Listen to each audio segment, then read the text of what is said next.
प्रेमपाल यादव, सहायक आचार्य इतिहास, राजकीय महाविद्यालय बहरोड। आज हम इस वीडियो के अंतर्गत रामायण के सांस्कृतिक महत्व के संदर्भ में चर्चा करेंगे। पूर्ववर्ती वीडियो में रामायण की ऐतिहासिकता, रामायण का वर्तमान स्वरूप के संदर्भ में चर्चा की गई थी। अब हम इसके जो प्रभाव हैं सांस्कृतिक, उनके संदर्भ में चर्चा करते हैं। रामायण में पारिवारिक आदर्शों का उल्लेख किया गया है। रामायण मूल रूप से पारिवारिक महाकाव्य है। जो परिवार सुखी होता है वह समाज को भी सुखी बनाता है। इस दृष्टि से अयोध्या के राजा दशरथ के परिवार को इसमें चित्रित किया गया है। राजा दशरथ की 3 पत्नियां थीं। उन रानियों के बीच में बहनों के समान संबंध और राजा दशरथ का अपनी सभी पत्नियों से समान प्रेम इस महाकाव्य में दर्शाया गया है। तीनों रानियों के 4 पुत्रों के बीच सगे भाइयों के समान प्रेम है। रानी कौशल्या की करुणामयी ममता का तथा सुमित्रा का मौन सत्सुक्तियों का महत्व रखता है। रामायण के अध्ययन से ऐसा लगता है कि जैसे यह सारा राज परिवार एक विचित्र सागर की तरह है, जिसमें अनमोल मोती भी और टूटे फूटे घड़े भी हैं। कौशल्या पुत्र राम दशरथ का ज्येष्ठ पुत्र है। कौशल्या पुत्र राम दशरथ का ज्येष्ठ पुत्र है, जो सारे परिवार को साथ लेकर चलता है। रामायण का सबसे आकर्षक प्रसंग अयोध्या कांड है, जिसमें राम के भाग्य विपर्य का बड़ा मार्मिक चित्रण हुआ है। राम का राजतिलक होते होते उसे 14 वर्ष के वनवास की आज्ञा होती है। राम का चरित्र इतना ऊंचा और आदर्श इतने सुसंस्कृत है कि पिता द्वारा दी गई वनवास की आज्ञा से उन्हें जरा भी संताप नहीं होता। राज्य प्राप्ति से अचानक वंचित होना तथा वनगमन की अनिवार्यता से राम जरा भी विचलित नहीं होते हैं। राम के उस आदर्श का चित्रण केवल रामायण का ही नहीं, विश्व साहित्य का अनुपम अंश है। राम सहित रामायण के सभी पात्र आदर्शों में विचरण करते हैं।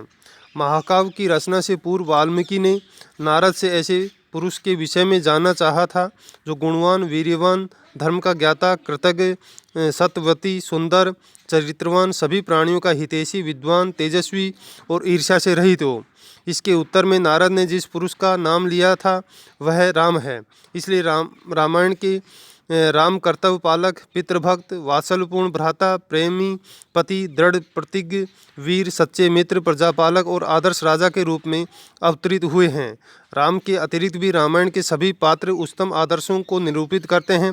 भरत आदर्श भाई होने के कारण अपने ज्येष्ठ भाई राम के होते हुए राजपद स्वीकार नहीं करता। आदर्श पत्नी होने के कारण सीता अपने पति राम के साथ वनगमन करती है। भ्रातृत्व भावना से उच्च आदर्श लिए लक्ष्मण के चरित्र में प्रदर्शित किया गया है।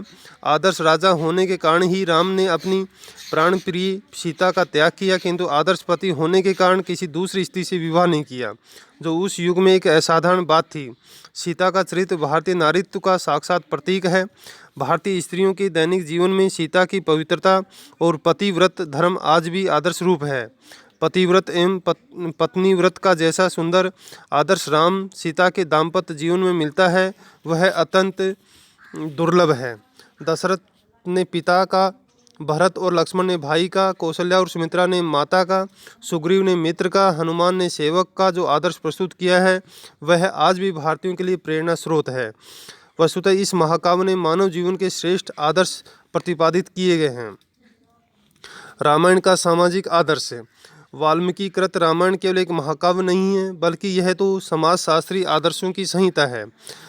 रामायण अपने युग की सामाजिक, धार्मिक तथा राजनीतिक परिस्थितियों का आदर्श चित्र प्रस्तुत करती है।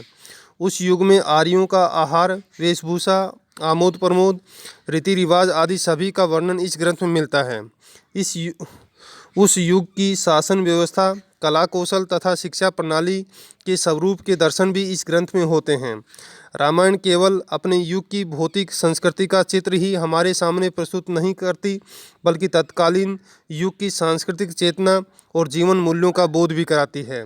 रामायण की कथा वस्तु का प्राण तत्व, उसका राज्य पक्ष, रामराज्य, राजा कैसा होना चाहिए, वह कैसे शासन करे, प्रजा के प्रति उसका क्या कर्तव्य हो, इन सब की विशद विवेचना रामायण में मिलती है। राम राज्य के अंतर्गत सुराज, सर्वत्र समृद्धि, सुख, शांति, आरोग्य होता है। जनसाधारण का सांस्कृतिक उत्थान होता है। राज्य में कोई भी अनपढ़ अज्ञानी नहीं होता, न कोई नास्तिक होता है, न कोई झूठा या लोभी। राम राज्य के नगर सुंदर, स्वच्छ और जीवंत होते हैं। वहाँ के मार्ग विशाल और सुगम होते हैं। अच्छा राजा कृषि और व्यापार की उन्नति की तरफ ध्यान देता है तथा उनका संरक्षण करता है। सभी वर्ग के लोग मुक्त जीवन यापन करते हैं और सभी को अभिव्यक्ति की पूर्ण स्वतंत्रता होती है। राजा राम न केवल इन बातों पर ध्यान देते हैं बल्कि अपनी प्रजा की सुरक्षा की ओर भी पर्याप्त ध्यान देते हैं। राम राज्य की प्रमुख विशेषता जन सहयोग। राजा निरंकुश नहीं है, वह अपने मंत्रियों, ज्ञानियों और सैन्य अधिकारियों से मंत्रणा करके नीति निर्धारण करता है। रामायण में धर्म का आदर्श है। रामायण महाकाव्य प्रधान लक्ष्य चरित्र का वह आदर्श प्रस्तुत करता है जिसमें मनुष्य देवत्व पर पहुंचता है। रामायण के अनुसार चरित्र ही धर्म है और इस कारण चरित्रवान राम धर्म के मूर्त रूप हैं। यह चरित्र सत्यनिष्ठा एवं नियत तत्व पर आधारित है। इस धर्म की कुंजी मन का संयम, इंद्रियों पर अधिकार और कर्तव्य पालन की तत्परता है। दूसरों के प्रति अपने दायित्व का निर्वाह करना, लोक जीवन की मर्यादा की रक्षा करना और समाज की व्यवस्था को बनाए रखने में योगदान करना इसका महान आचार है। यही वह धर्म बंधन है जो जीवन को उचित रास्ते पर चलाए ले जा रहा है। इस धर्म बंधन में बंधा हुआ मनुष्य स्वार्थ से परमार्थ को श्रेष्ठ समझते हुए लोक कल्याण की साधना में लगा रहता है। इसलिए कैकेयी के कहने से राज्य से हटाए जाने पर राम बड़ी सरलता से अपना अधिकार छोड़ देते हैं। जब कुछ लोग उन पर भीरुता का आरोप लगाते हैं तो वे उन्हें आश्वस्त करते हुए कहते हैं कि मैं अकेला ही इस अयोध्या को और सारी पृथ्वी को अपने बाणों से नष्ट करके अपना अभिषेक करा सकता हूँ, लेकिन मैं अधर्म से डरता हूँ क्योंकि मैं धर्म के बंधन से बंधा हुआ हूँ। अतः राम का संकल्प है कि वह लोभ, मोह, अज्ञान या किसी भी तामसी प्रवृत्ति से सत्य के सेतु को नहीं तोड़ेंगे। जीवन का अमूल्य कोष धर्म और सत्य है, जिसके खो जाने से मनुष्य सर्वदा दरिद्र हो जाता है, किंतु इस कोष की वृद्धि से वह देवता बन जाता है। रामायण में अनेक ऋषि मुनियों के आश्रमों का वर्णन है जो धर्म के प्रतिरूप हैं। इनके आश्रमों में लोक शिक्षा की व्यवस्था है तथा कुछ में तो वैज्ञानिक शोध तथा अनुसंधान किए गए थे। रामायण में अनेक ऋषियों द्वारा राजा को संहारक शास्त्रों द्वारा दिया जाना तथा उनके प्रयोग की विधि सिखाए जाने का उल्लेख मिलता है। इससे यह अनुमान लगाया जा सकता है कि ये ऋषि मुनि अपनी ध्यान तपस्या के माध्यम से विज्ञान जैसे विषयों पर भी अनुसंधान किया करते थे। अपने आध्यात्मिक अभ्यासों के कारण वे स्वयं उनका प्रयोग केवल असाधारण परिस्थितियों में ही करते थे। यही कारण है कि ऋषियों के आश्रम तथा आश्रमों में संपादित होने वाले यज्ञ राक्षसों के आक्रमण का लक्ष्य बनते थे। रामायण में वैदिक देव अधिक लोकप्रिय हैं। कम से कम 2 स्थलों पर हमें 33 देवों की सूचना प्राप्त होती है। आश्विन मास में इंद्र की पूजा के लिए एक स्तंभ खड़ा किया जाता था। अगस्त ऋषि के आश्रम की यज्ञशाला में कम से कम 18 देवों के स्थान वर्णित हैं। लंका के हनुमान ने ब्रह्मा स्थल देखा था। सीता ने वन जाते समय श्यामवट नामक वट वृक्ष की पूजा की थी। इससे प्रतीत होता है कि तत्कालिक युग में वृक्ष पूजा प्रचलित थी। दशरथ की मृत्यु के पश्चात भरत को लेने के लिए केकय देश जाने वाले दूतों को मार्ग में सभी कामनाओं को पूर्ण करने वाले एक वृक्ष के दर्शन हुए थे जिसकी उन्होंने पूजा की थी। इस प्रकार रामायण में धर्म का उच्चतम आदर्श प्रस्तुत किया गया है। आर्य संस्कृति का प्रतिनिधि। रामायण कर्मयोग और भक्ति ज्ञान का प्रतिपादक ग्रंथ है। इसके साथ ही सामाजिक, राजनीतिक, धार्मिक स्थिति तथा संस्थाओं और प्रथाओं का सुंदर चित्रण मिलता है। इस ग्रंथ में 2 भिन्न संस्कृतियों आर्यों और अनार्यों के बीच में संघर्ष का बड़ा सजीव वर्णन किया गया है। आर्य संस्कृति के प्रतिनिधि के रूप में राम को तथा अनार्य संस्कृति के प्रतिनिधि के रूप में रावण को प्रस्तुत किया गया है। ये दोनों ही संस्कृतियाँ भिन्न भिन्न जीवन मूल्यों को प्रस्तुत करती हैं। जहाँ राम नैतिकता, सत्य, न्याय और स्वार्थ त्याग के पक्षपाती हैं तथा उनमें उच्च कोटि का आदर्श एवं मर्यादा दृष्टिगत होती है, वहाँ रावण में अनैतिकता, कुटिलता, असत्य, धूर्तता जैसी तामसी वृत्तियों के दर्शन होते हैं। इन दोनों संस्कृतियों के संघर्ष में सत्य की असत्य पर, न्याय की अन्याय पर तथा नैतिकता की अनैतिकता पर विजय बताई गई है। आदर्श स्त्री के रूप में सीता। रामायण में सीता का चरित्र एक आदर्श स्त्री के रूप में चित्रित हुआ है।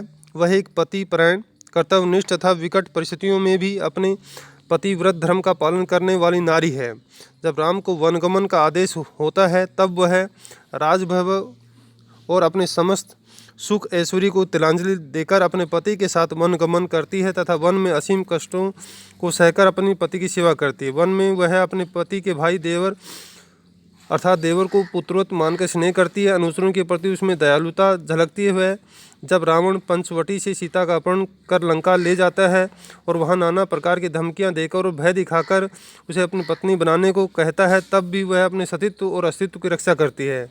राम रावण युद्ध में रावण को मारकर जब राम विजयी होते हैं तब सीता अपने सतीत्व को सिद्ध करने के लिए अग्नि परीक्षा देने को सहर्ष तत्पर होती है। एक साधारण धोबी के कहने पर जब राम सीता का त्याग कर देते हैं तब भी वह अपने पति के प्रति अपने किसी प्रकार का दुर्भाव मन में न लाकर वाल्मीकि आश्रम में अपना निर्वासन जीवन व्यतीत करती है और अपने पुत्रों लव और कुश का समुचित लालन पोषण करके मातृत्व के कर्तव्य की निर्वाह करती है। अंत में अपने पति की मर्यादा की रक्षा करने के लिए ताकि भविष्य में भी उसके पति पर कोई अंगुली न उठा सके भूमि में प्रवेश करती है। रामायण का सांस्कृतिक महत्व। रामायण का साहित्यिक महत्व। साहित्यिक दृष्टि से रामायण महाकाव्य बड़ा महत्व है। भाव और भाषा दोनों ही दृष्टिकोण से यह ग्रंथ सर्वाधिक प्रभावशाली है। भाषा की दृष्टि से में छंदों का विलक्षण प्रयोग, अलंकारों का चमत्कारिक विन्यास तथा रसों का पूर्ण परिपाक मिलता है।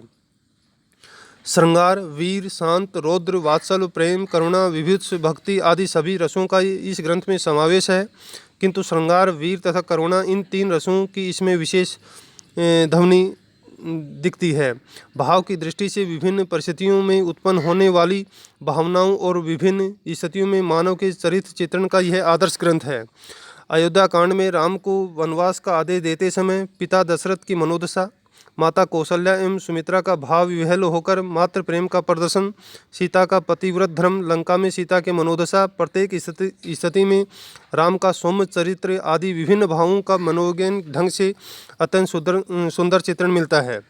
सौंदर्य की अनुभूति भी इस महाकाव्य की विशेषता है। इसमें प्राकृतिक सौंदर्य और नारी सौंदर्य का अनुपम संगम हुआ है।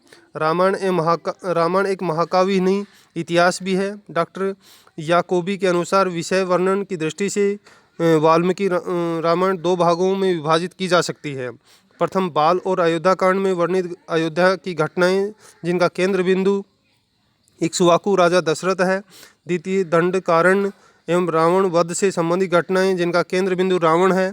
इनसे अयोध्या की घटनाएं ऐतिहासिक प्रतीत होती हैं, जिसका आधार किसी निर्वासित इक्ष्वाकवंशीय राजकुमार से है। रावण वध से संबंधित घटनाओं का मूल उद्गम वेदों में वर्णित देवताओं की कथाओं में देखा जा सकता है। अतः डॉक्टर याकोबी के अनुसार राम कथा से संबंधित इन सारे आख्यान काव्यों की रचना इक्ष्वाकु वंश में सूतों ने सर्वप्रथम की, जिनमें रावण और हनुमान से संबंधित प्रचलित आख्यानों को मिलाकर वाल्मीकि ने रामायण की रचना की।